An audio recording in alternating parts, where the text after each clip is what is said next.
Hi, I'm Bobby Baghead, your Baghead buddy, and you're listening to Baghead Radio.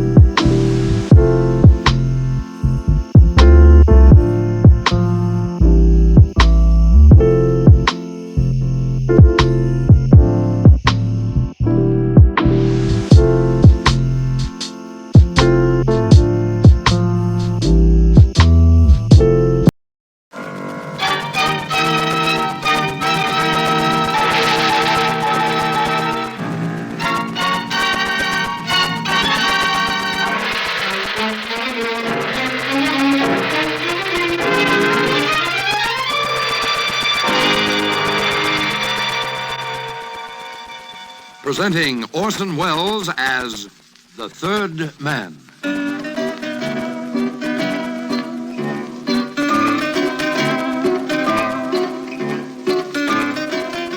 The Lives of Harry Lime. The fabulous stories of the immortal character, originally created in the motion picture The Third Man, with zither music by Anton Karas.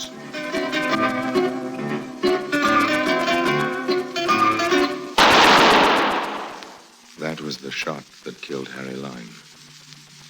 He died in a sewer beneath Vienna. As those of you know who saw the movie The Third Man, yes, that was the end of Harry Lime. But it was not the beginning. No. He had many lives. And I can tell you about all of them. How? Because my name is Harry Lime.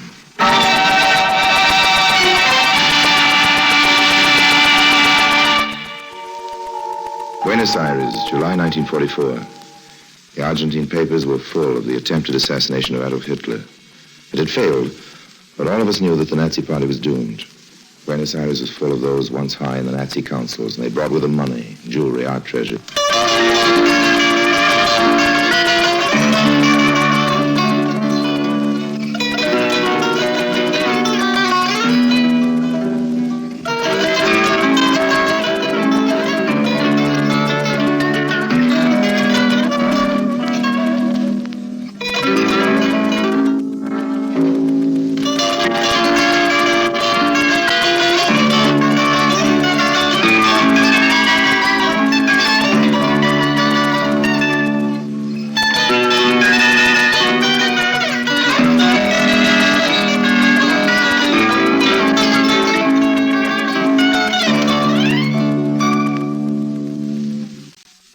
And now Orson Welles is Harry Lime, the third man in Work of Art.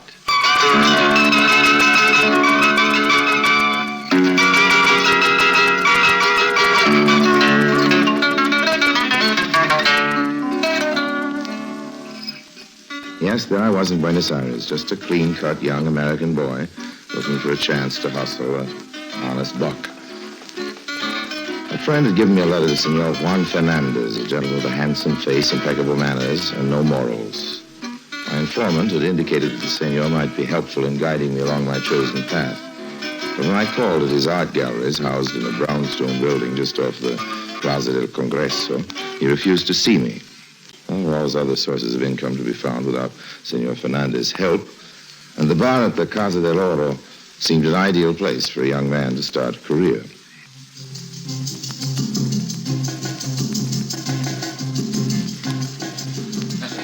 Bartender. Si, senor.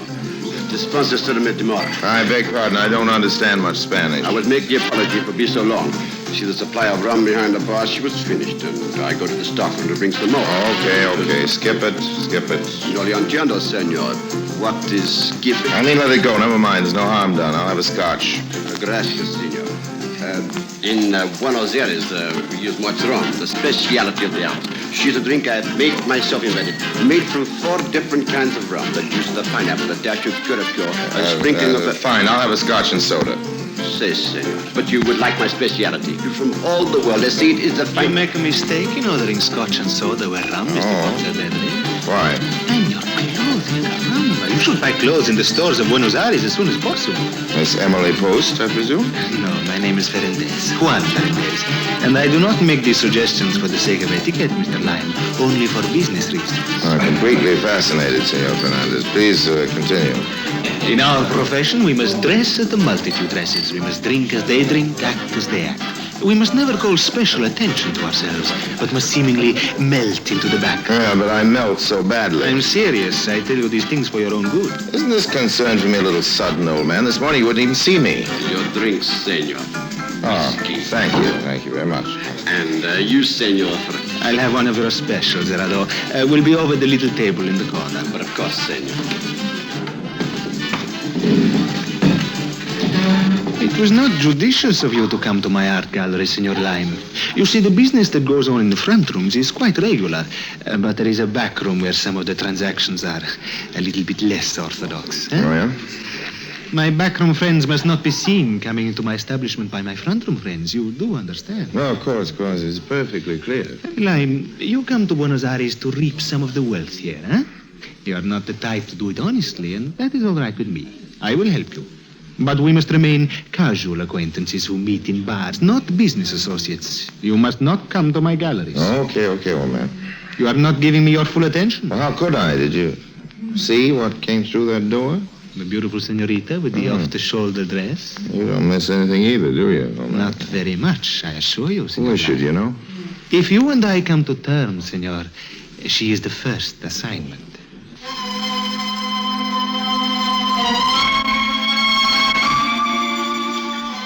Senor Fernandez was about as communicative as a penguin. With a display of the ultimate in old-world manners, he refused to say another word about the slender, dark-eyed beauty who suddenly set my pulse pounding. Instead, he turned the conversation to other types of beauty, those found in paintings and sculpture. He began to test my knowledge of the arts and perhaps my conversational abilities. Apparently, my proficiency at the latter made up for any deficiencies in the former, but we soon came to terms. It wasn't until a second meeting, however, that the exact particulars of my new trade were explained by the master. We'd met accidentally at a roadside refreshment stand near the suburb of Belgrano. It is my desire that you make friends among our new residents. You can gain invitations to their homes and go through their private galleries, huh? There are many such private galleries. Well, that sounds interesting. Might even get a job later as a tourist guide. Your job will be to guide some friends of mine to the finest, the most expensive works of art in town. You must equip them with full descriptions of the galleries, the houses containing them, the personnel, the entrances, the exits. Okay. Our souls have met. And now to that first assignment you spoke about, the senorita. Yes.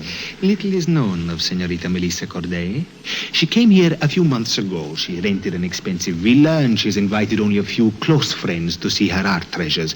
But according to reports, she's the owner of the most valuable painting in all of Buenos Aires, an original Rubens worth a fortune. All that and original Rubens, too.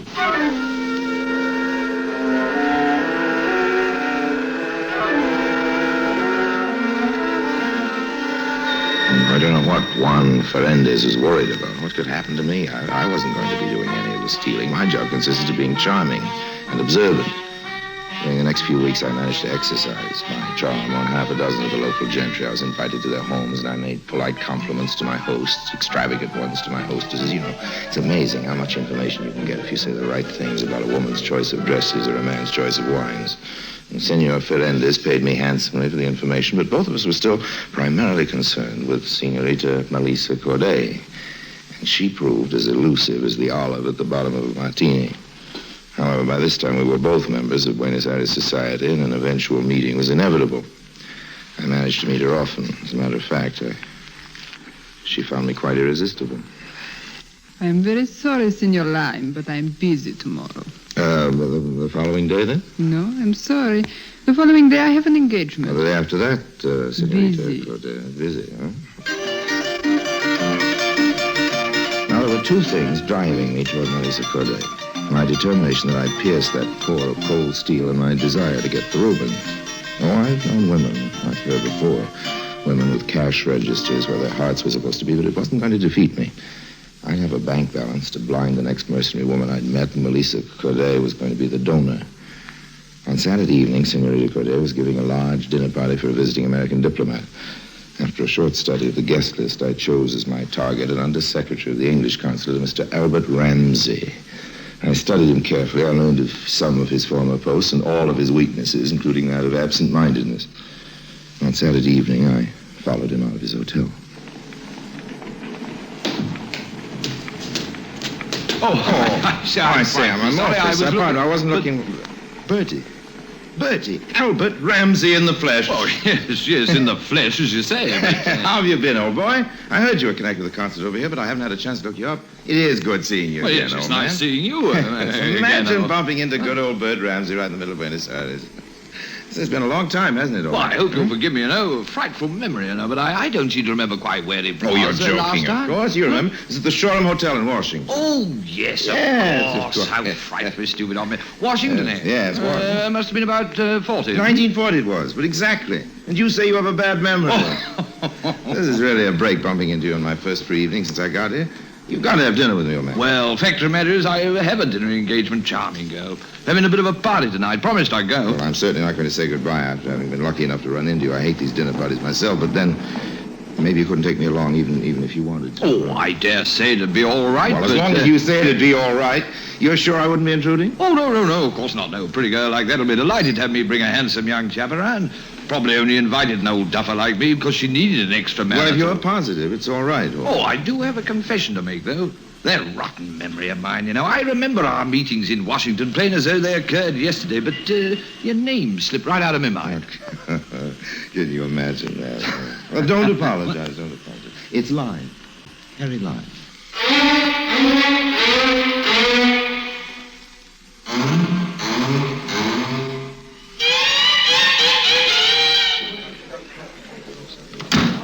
Your hat, senor? Oh, thanks.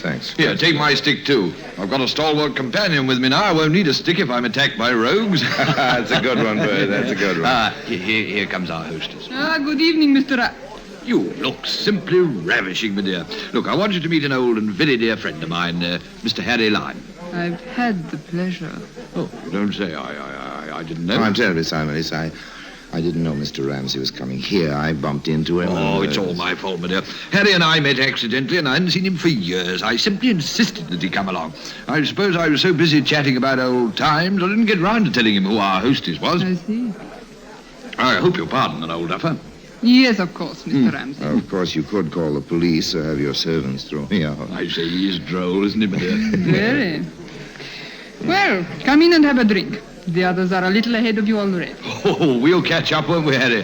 Oh, I don't think I'll have a drink tonight. I don't want a chance dulling my senses. I understand Melissa has an art collection that's really worthwhile seeing. You're interested in art? Oh. Somehow I didn't think you would be. Oh, I'm very, very, very interested. Perhaps I've been wrong in my estimate of you, Mr. Lime. I'll be happy to show you my gallery, if you really think you'd enjoy it. Well, honestly, Miss Corday, nothing could fascinate me more.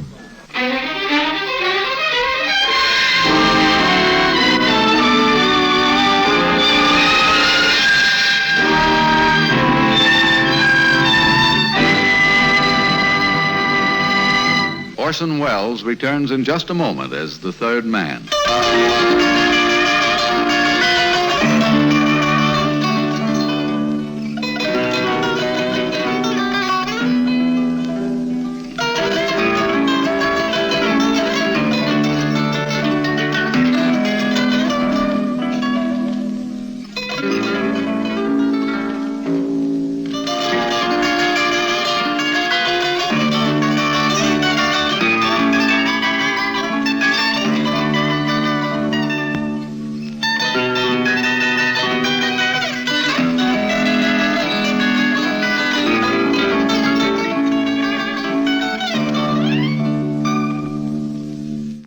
And now, Orson Welles, as the third man, continues with Work of Art.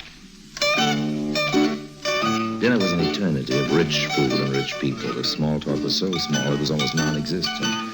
But for one thing, I could be thankful. My pal, Bertie Ramsey, forgot me in his absorption with a mustached Ecuadorian woman.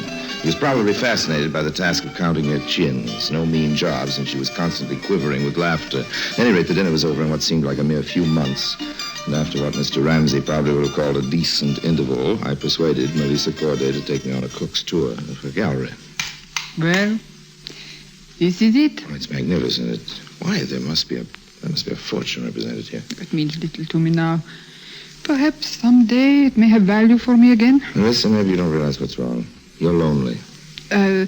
This first painting's quite interesting. A little-known artist, Constantine Langmuir, painted it. I suppose it has little intrinsic value, but I recognize the scene. A little cove on Riviera where I used to go when I was a child. Oh, it's lovely. That's a Degas over there, isn't it? Yes. And a Rubens. That is a Rubens, isn't it? Yes. When I first got it, I thought it was the answer to all my dreams. And it isn't now? It's almost worthless. Well, so you can make things worthwhile again. You can learn how to dream again. Please, Harry. You're hurting my hand. You're hurting my heart. Well, listen, I don't know what's holding you back, but sometimes when we've been hurt, we build up a wall around ourselves. I know because I've been hurt. I've been lonely. Maybe neither of us has to be lonely again. No. Harry, please. I didn't intend to kiss you by force. I think maybe I'd better go back to my other guests. When you're ready to rejoin the others, just pull the door firmly. It's self-locking.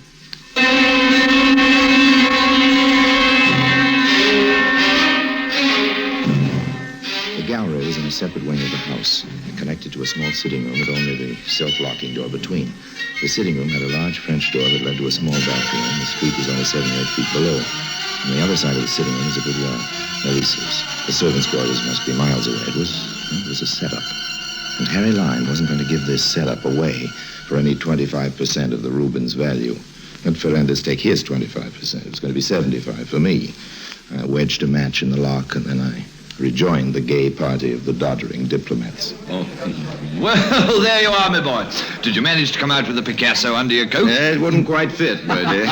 We'd all give our eye teeth of some of Melissa's paintings. She has some real beauties, doesn't she? Well, let's say she possesses real beauty. Oh, well put, old boy, well put. Have a drink, Harry. No, I really have to be going, Melissa, if you'll excuse me. The night's young yet, Harry, the night's young. I expect a busy day tomorrow. I'm awfully sorry. Well, if you must go. Please don't bother seeing me at the door, Melissa. I don't want to take you away from your other guests. Well, goodbye then. Adieu. Good night. Bye now. Buenas noches. You are leaving, Senor Lime? Yes, I have to be going. I'm sorry. I will get where you go. Oh, I just had a little accident. The button off my coat. You wouldn't happen to have a needle in the thread, do you? A needle? Thread? A gujaillo. Ah, gujaillo. Si, Senor Lime. Pedro has, right here in the cloakroom. And a pair of scissors, a sharp knife, or a razor blade, something of that kind. You have one? Si, understand, razor blade. Have here. See? Needle, thread, razor blade.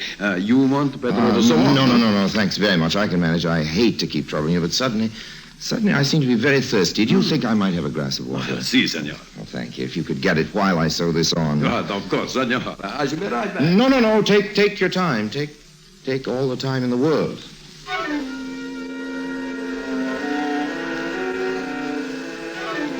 This was the one dangerous element in the whole scheme. My being seen now. I waited until the obliging Pedro was out of sight, then I slipped down the corridor. I hoped he wouldn't start a fuss when he found me gone. The guests and the servants were all busy, thank heavens. I reached the gallery wing. I slipped through the little sitting room into the room containing my Rubens, took the little matchstick out and heard the lock click, reassuring me. But just in case someone should come in, I took a position behind a heavy velvet drape. Hours later, I could hear the other guests take their departure. The servants locking windows and doors. Someone rattled the doorknob of the gallery and then went away. I heard Melissa's door open and close. But still I remained motionless. I waited until almost dawn, till the silence was thick and heavy.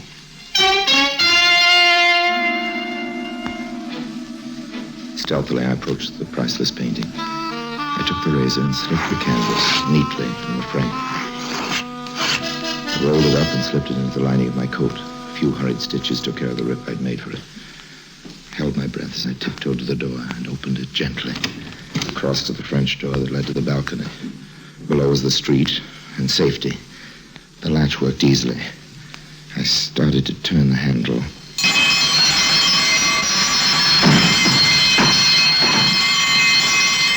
Oh, my ankle. Stop! Stop! my ankle. No, don't shoot. Ça, we've got a ladron, eh? It's on the arm. Get to your feet. Stand up. My ankle's killing me, Pedro. Pedro, you called me by name. Oh. Carlos, flash your light in his face. Huh? No. Pedro, Carlos, what in the world is going on? We have caught for you a burglar, senorita. A burglar. He is Senor Lime. I call the politia. No, senorita? Wait just a minute, Carlos. Harry, what is the meaning of this? Melissa. What were you doing in my gallery? Well, I wasn't in the gallery. What? I could explain the whole thing very easily if we were alone. Not leave you alone with him, senorita. You don't think I'd try to harm you? No, Harry, I don't. It's all right, Pedro. Carlos, wait outside. We have our guns ready. You call if you need us, huh? And no funny business, Senor Lime.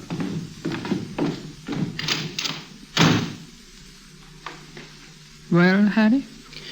I did a silly thing. I guess you wouldn't talk to me earlier, and I had so much to tell you. Things I couldn't say before your other guests. Harry. So I came back to steal something. I came back to steal a few hours alone with you. Oh, So I tried to sneak out, and, well, you know the rest. Oh, you're going to make Carlos and Pedro very unhappy. They thought they'd caught a ladron. Oh, poor Harry. Your ankle hurts you very much. Well, when you look at me like that, I can't feel any pain. Oh, you'd better go back to your hotel and rest. Yes, I guess I'd better. Could I phone for a cab? Oh, I'll send you home in my car. Pedro can take you. You're very kind, Melissa. Monday morning came, with it the newspapers. Probably carrying my description. But no, there was no mention of the robbery. For some reason, Melissa Corday had not reported the theft. Maybe the old lime charm had been more effective than I thought. Still, wasn't taking any chances. I made my way most carefully to the galleries of Senor Ferentes. And this time I insisted on seeing him.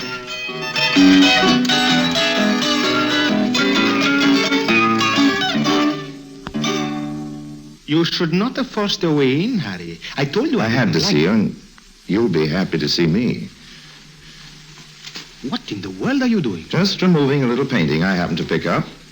Look. The Rubens. That's right. Mm-hmm. Need the money for it right away, Juan. I have to get out of the country now. Obviously. I get 75% this time. Of course, I know you haven't got that much cash hanging around, but I thought you could give me as much as you have now. I have enough to pay you what this is worth. Oh, what? This is not an original Rubens, But- Harry.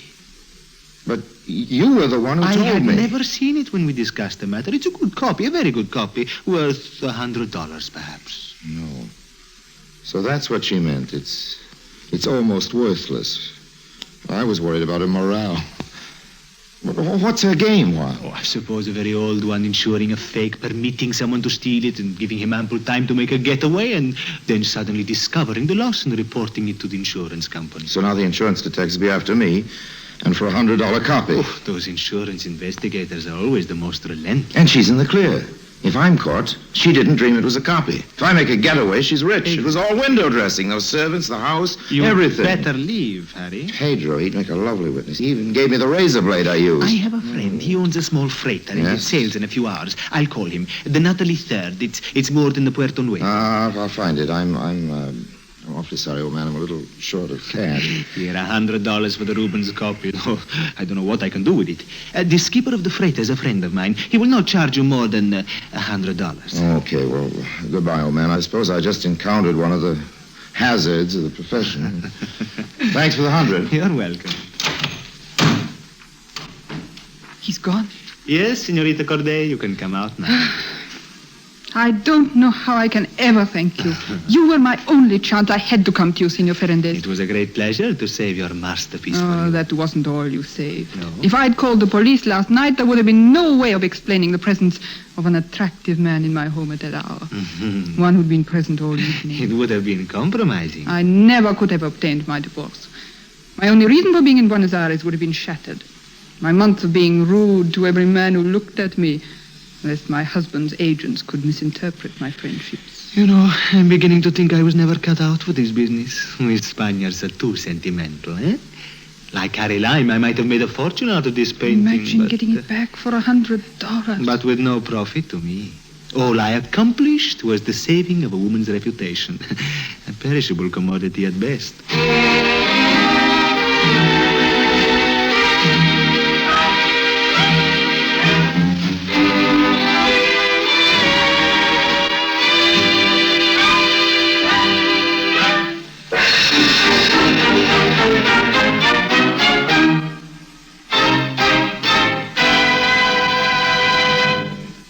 Line returns in just a moment.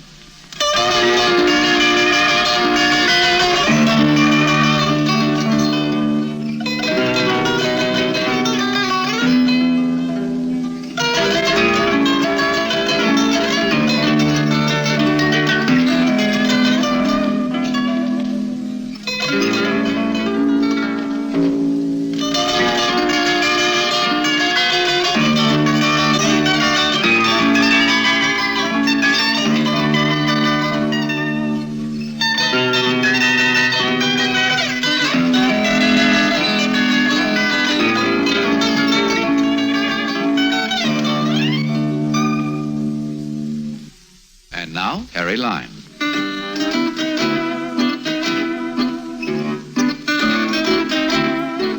Of course, I hadn't witnessed that last scene. I reconstructed it later from a few newspaper clippings. One reported the final divorce of Melissa Corday, former wife of a Nazi munitions manufacturer. Another reported her marriage to Senor Juan Ferrandez, well-known Argentinian art dealer. And a third, which must have been released to the press in anticipation of my reading it somewhere, told how a priceless work of art had been recovered for a $100 reward. It had been a work of art, all right.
I'm Bobby Baghead, and you've been listening to Baghead Radio. Please click like and subscribe, comment below. Stay tuned for more.